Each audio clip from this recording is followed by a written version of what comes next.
La Corée du Nord, vue de la Corée du Sud, sur la fameuse zone démilitarisée, également appelée DMZ, qui sépare d'est en ouest sur 240 km la péninsule. Ce poste commun de sécurité est le seul endroit où les troupes du Nord et celles du Sud se font face, l'occasion d'observer l'autre et de se laisser observer.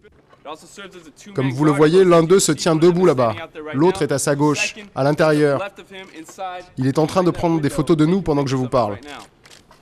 Par le passé, les négociations entre le Nord et le Sud ont eu lieu au sein de ces bâtiments des Nations Unies. Mais il n'y a plus de dialogue à présent. La tension s'est considérablement aggravée depuis que la Corée du Sud a accusé la Corée du Nord d'avoir torpillé l'un de ses bateaux de guerre, une attaque qui a causé la mort de 46 marins sud-coréens. D'ailleurs, techniquement, la guerre de Corée n'est pas terminée, il n'y a jamais eu de traité de paix.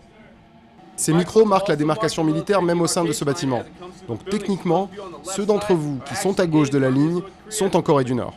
La visite des lieux vous montre aussi le pont du non-retour qui permet de passer du côté nord et un poste d'observation duquel on voit une tour de 160 mètres de haut sur laquelle flotte un drapeau de la Corée du Nord. On aperçoit aussi au loin la zone industrielle de Kaesong.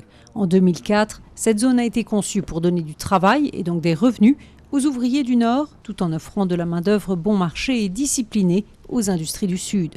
La zone continue de fonctionner, il y a trop à perdre des deux côtés en la fermant. Les Sud-Coréens n'ont pas fait mention de Kaesong directement, et le Nord n'a parlé que d'expulser les diplomates sud-coréens. Ils n'ont pas encore parlé des entreprises. La dernière étape de cette visite, qui est proposée tous les mercredis aux touristes étrangers, est comme il se doit la boutique de souvenirs, où l'opulence des rayons rappelle tout de suite de quel côté de la Corée on se trouve.